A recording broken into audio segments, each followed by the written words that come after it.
I've been seeing a lot of places recently, people talking about how March felt like it was 18 years, but April has felt like it was 3 blinks of an eye.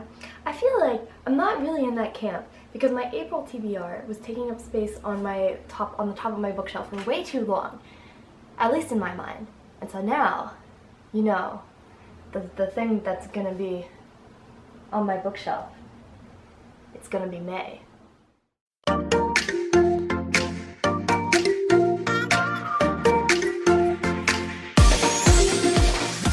Today I'm going to talk about the books that I plan to read in May. There is a hefty stack of books beside me, and I have organized them in order, and I've actually done planning on this video, which is incredible. This is the first full month of me being active in the booktube community, and I have decided to launch on and sign on to a couple of readathons. Last week I did stay home reading rush, but late, so only kind of caught that train. But this month, May, I want to hop on board for a couple of other readathons, and I've selected a book list that I think encompasses that. I'm gonna outline my goals for this list first, and then I will get into the actual books that I'm reading. So the first thing I'm going to do is read along with Asian Readathon, which is in celebration of Asian and Pacific Heritage Month. This readathon is organized by Cindy over at Read with Cindy. There are 4 basic challenges to this readathon. Number 1, read a book with an Asian protagonist or by an Asian author. Number 2, read a book that has someone, either the author or the protagonist, that is similar to you. Challenge 3, the same thing but with someone who's different from you in some way. And then challenge number 4 is to read a book recommended by an Asian person. For me, I chose to look through recommendations from Asian book bloggers I really respect, and picked a book that was on my TBR from there because we don't really have access to libraries and bookstores right now. So there's an additional challenge that was kind of posed with this readathon, which is to try and pick books from authors from different backgrounds, meaning from different countries, from different national origins, from different ethnicities, different religions, and so on. Just from the short list of books I picked, which is longer than the books that are here, there's not many people with similar backgrounds, which is just going to show that there are incredible stories in the book world right now that are coming out from authors all over the place, and from all different backgrounds and from all different perspectives. So if you can't find a book by an author of name X marginalized group here, you're probably not looking very hard, because they're there. They're not a lot. The second readathon that I am jumping into this month is round 3 of the Bookémon readathon. This is based on Pokemon and just has really innovative and incredible challenges. It's run by Meg over at Tome Infinity, and this round has taken on the month of May. My camera died, so there might be a change in lighting and or me. Like I said, okay, Bookémon. So the idea of this challenge is that you team up with a bunch of other readers to try to take down Team Rocket and rescue the Bookémon that people from past rounds have been capturing through reading challenges. There are 3 teams, and basically you get to pick one Bookémon which accompanies you on these reading challenges, and they give you benefits depending on their types, and you take on all these challenges relating to reading and reading certain types of books and reading books with certain elements in them, and yeah, that's how you get points and stuff. So to go over a couple of the challenges, I joined Team Instinct. It's the yellow one. So the first challenge for the team is to read a book with yellow in the title or yellow on the cover. There's also a challenge, because it's Team Instinct, to read a book that you've had a hunch or a gut feeling that you should really get to right now. There's also a challenge to read books from either the library or your owned to be read pile, which all of my books are on my TBR right now are from my own TBR pile. But anyways, there's also a challenge to read a book about Native American experiences and culture, or by a Native American author, or hopefully both, and then a challenge to read a group read book, which is a memory called Empire, and I don't have that book yet, but it is coming in the mail, so I may or may not get to it before the end of the month. I'm not going to put too much stock into that one, but oh, and there's also a challenge to read a book that is multiple point of view or just split point of view in some way. That's a really easy one for me. I almost forgot about it because most of the books I read fall into that category. So the other stipulation here, like I mentioned, is that you get one Bookémon with different like type categories who gets to accompany you and give you benefits and bonuses. And the one I picked is the Jigglypuff parody, Shippypuff. Look at him, so cute. This is an image drawn by Meg from Tome Infinity. The benefits of this type are normal and fairy. As a normal type Pokemon, Bookémon, that means that I get a bonus to books that I read that are physical books, which are most of the books I read anyways. And then the second benefit is the fairy type, which are a bonus for books that have LGBTQ characters in it. And this overlapped with a lot of the book goals that I have anyways, and a lot of the books that are on my shelf. So I thought that would be a nice benefit to take along as like encouragement to get to these books sooner rather than later. There are other goals I have just kind of like regularly in my reading, and so there are also books on this list that suit other goals. So like, for instance, I started subscribing to Book of the Month, and basically that service, if you don't already know, you pay a set fee and you get to choose one book per month that gets sent to you. I find it's like cheaper and more consistently good books than you can find like normally in a bookstore for like nice hardbacks and their special edition and everything. And to make the service worthwhile, I actually want to make sure that I'm reading the book that I get the month before. So like on my list for this month is the book that I picked out on the April book of the month, and I'm gonna continue to do that. So that's a goal for me. And then I also, as usual, want to make sure I'm reading some nonfiction, and I also realized as I was making these books that I have a lot of books in this stack that are about women going on road trips. As you can tell, that's kind of a theme with like the books that I picked up and talked about in the last few videos I've been doing. I'll link some of them in the little info box, but yeah, that's just kind of a theme I noticed. And then lastly, I'm trying to push myself to read kind of outside my comfort zone, which is like books that are about yay big and are like YA fantasy. I want to make sure that I'm reading more middle grade stuff and more like large adult fantasy stuff. I've kind of given up on the dream of reading an equal balance of fantasy and contemporary. It's not going to happen. I'm just reading fantasy, and that's fine. Like, read whatever you want. And I'm going to use that same advice for myself. So, now I'm going to get into the actual books that I'm reading. So the first book is the book of the month that I picked out in April, which is The Library of Legends by Janie Chang. This is a book that meets some of the requirements for the Asian Readathon, as in it is a book with an Asian author and with an Asian main character. This book takes place in China during World War II. It follows a group of refugees who have to basically bring this collection of legends and other mythology that has special abilities across the country during a like war-torn time. Next I have We Hunt the Flame by Hafsa Faisal. I'm really sorry, I'm saying that wrong. Anyways, this book I've had on my shelves for ages and ages, and I haven't gotten to it. And so this month it's kind of been like always on my TBR for this month. Like last month I was like, okay, I'm not gonna read it this month, but I'm gonna read it in May.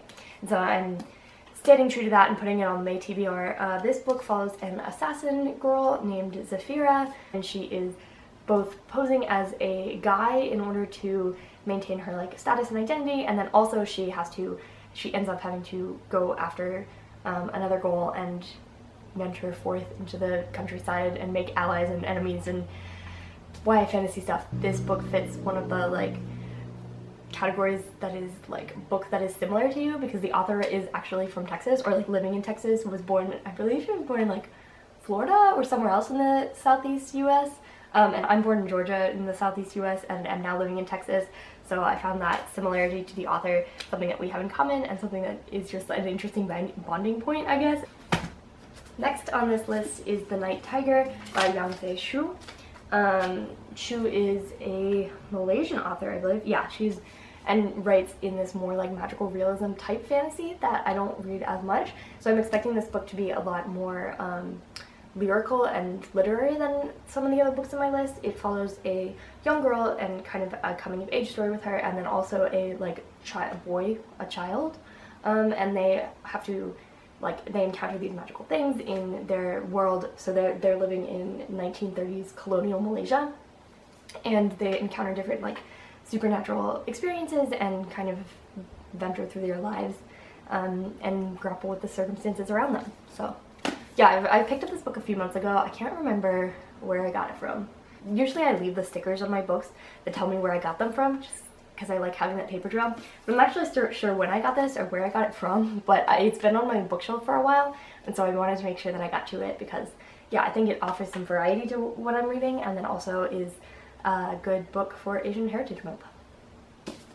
The book that fits number 4 of the Asian Readathon challenges, which is a book that is recommended to you by an Asian person, is Starfish by Kemi Down Bowman. This has been recommended by a ton of people, but I wanted to shout out May from Forever and Everly. She's a book blogger I really admire and has strongly recommended this book on multiple occasions, so I wanted to make sure that I thanked her for putting this book on my radar. I mean, this book has been shouted out like a lot and recommended to me by a lot of people, so I wanted to make sure I got to it. May is also Mental Health Awareness Month, and the main character of this book struggles with social anxiety, which is something that I also have struggled with, especially in high school and college. This book follows this girl as she gets rejected from art school and ends up going to the West Coast and exploring some other schools and kind of coming into her own and grappling with her mental illness, and that just, yeah, it offers up a different experience from some of the other books on my list. The main character is Japanese American, which is an experience that isn't similar to any of the other books on my list, and so I wanted to kind of have that diversity and that exploration. And then I feel like this contemporary is going to be it's going to hit very close to home for me, because like I do struggle with a lot of the same issues that this protagonist is going to struggle with like art and not knowing if you're ever going to be like good enough for art, and then also the like actual anxiety symptoms. So I'm fascinated to see how this goes, and I'm hoping I really enjoy it. This is out of the books on this list is the book I'd put like the most hope in, I guess, and so like I'm really, I don't know, the stakes are high for me, you know? Okay, so those are the 4 books that I have on my list in kind of celebration or like fulfillment of Asian Readathon, though a lot of them have been in my TBR for a while, and so I've just like made sure to push them to the top of the list. Next, starting to fill some of the requirements for guidelines. It's all fun and games, y'all, but starting to fill some of the kind of checkbox items / challenges for the round 3 Bookémon Readathon. I have this chonker of a book, the pre-order of the Orange Stream. I consider this book yellow. It sits in between my orange books and my yellow books on my shelf, so I'm gonna call it yellow for the sake of this challenge. But it is a hefty book, so I think it'll give me a lot of hours spent reading physical books, which is a bonus for me. It also has LGBTQ characters in it, but also like I said earlier, have been meaning to read more outside of my comfort zone and like put more big fantasy books on my radar. And so this is definitely a large fantasy book, and so it's something that I don't read that often, and it's something that I've been meaning to get to for a while. So yeah, I'm really excited to get into it, and I really hope I like it. And I really hope that just like reading something this big encourages me to read other books that are that big, because like it's like reading big sweeping epic fantasy is something that I've really been meaning to do lately, and so I think this is a good starting point for that. The next book, I know I'm still going, there's so many stupid books on this list. The next book that I have is Belle Revolt by Lindsay Miller. I have a signed copy of this, and it is very sweet. On the front cover or on the title page it says "You are enough." Also, it has asexual characters in it, and that is really important to me because there aren't many books with like open asexual rep in them, and so I'm really excited about that. Like I mentioned earlier, I do get a bonus in May for my Bookémon Readathon challenge to read books with LGBTQ characters in them, and so this book counts for that. But also this book counts for the challenge of having a rotating point of view because it has multiple point of views and they kind of switch back and forth. This is a kind of like a Prince and the Pauper type story where 2 girls in very different life situations switch places, like physically switch places in order to pursue their own goals and dreams, and they have to like come together to team up and overcome like greater obstacles that are heading towards them. Also, it's a beautiful cover, and I've just been really into pink books lately. 3 more books left, I know. Actually, okay, 5 more books left. Many more books left. The next book on my list is The Good Luck Girls by Charlotte Nicole Davis. I just purchased this book, which you can find in a video elsewhere, but I'm very excited about it. It's one of the books that, like, when I read the description, I was like, I must read this book immediately. It also has LGBTQ characters in it, which I'm excited for, and it's about women going on road trips to escape their pasts and the people they murdered, and, I don't know, feelings and road trips, and I love women, and I love female friendships, and mainly that's the thing. I love female friendships, and so I think that's why a lot of these books are like women going on road trips, because road trips are so good for friendships. Anyways, another book that boosts the women going on road trips piece, which is also fulfilling that goal of wanting to make sure I read the books I get from Book of the Month, is All the Stars and Teeth by Adeline Grace. This is a book about a princess who's kind of like coming into her own in terms of the power that she wields, and so she goes kind of on a quest around the, she goes sailing with some pirates, becomes a pirate, you know, in order to kind of come into those powers and come into herself. The premise of this reminds me a lot of Final Fantasy X, which is what I'm playing right now, but also this is the book that I'm counting as that book that's like the gut feeling that you've been driving towards, because I keep almost picking it up. Like, I have read past my April TBR at this point, and this is the book I keep like going to and then picking something else. So like I know that I need to read it, and I'm excited for it for this month. Last, I'm going to get into the nonfiction that I plan to read this month. Nonfiction book that I have physically is At the Dark End of the Street by Danielle L. McGuire. This is a more serious book about women and resistance and rape and like the kind of sexism and also empowerment that women have had to deal with over the time period. This spans through the civil rights movement and follows some like major important women and how women, black women, were supposed to like go through their lives during the civil rights movement and the build up for that. So I think this is going to ground me because I'm reading all books by women and about women. By the way, I miss men. Like, listen, men ain't shit, but I do like reading about men and grappling with ideas of masculinity. So if you have any books that have strong, like, really cool male protagonists, let me know. But anyways, I think this is going to ground me kind of in this kind of escapist world of women and women going on road trips, and remind me of like some of the struggles that like women do face in our world and the things that I really need to like turn my mind to and push myself to understand and get a handle on more deeply. So that's why I'm reading this. I also have 2 more books that I'm going to be reading via audiobook this month. Audiobooks are kind of in like a completely separate stream for me. Like, I read audiobooks. I listen to audiobooks while I'm like cooking or playing The Sims, which I play a lot of The Sims, and cleaning and that sort of thing. I'm about halfway through How to Be an Anti-Racist by Ibram X. Kendi. I recently read Kendi's other book, Stamped from the Beginning, and really enjoyed it. I think I like his first book, How to Be an Anti-Racist, even more. It's this beautiful like interweaving of history and like social analysis and theory, but then also like Kendi's personal experiences. It's really beautiful storytelling. The audiobook is performed by the author. It's a beautiful performance and just like a super provocative book. I found myself listening to like 5 hours of it yesterday without even meaning to, and yeah, I'm just so excited to finish it. I might even finish it before the end of April. The last book that I am kind of making sure to put on this list, which both meets the category of like reading a book about Native American culture and heritage and by an author of Native American descent, and that one is Native American DNA by Kim Tallbear. This is a study or like exploration of kind of the ways in which DNA is kind of used as a marker of whether or not you belong to a group, and how like true that is and how completely untrue that is, and just gets into that nuance of like what is belonging, especially in like these tough questions in this current environment where like this has been brought up a lot in the current sphere, if you know you know, which is like what is belonging and what is being connected to Native peoples, and what is being a champion for Native peoples, and what is actually being a good ally, and what is like just white folks trying to like get diversity points, you know, in that really obnoxious way that we do.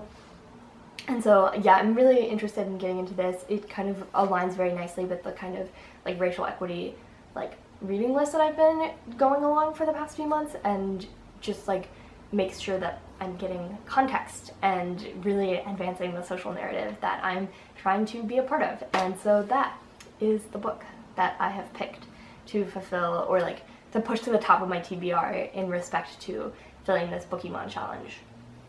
I'm also rereading the Lunar Chronicles, and I haven't actually picked up a physical book for this because I get the feeling that I am going to be finishing the Lunar Chronicles or making more headway into the Lunar Chronicles over the next few days. I like completely binge read Cinder again yesterday.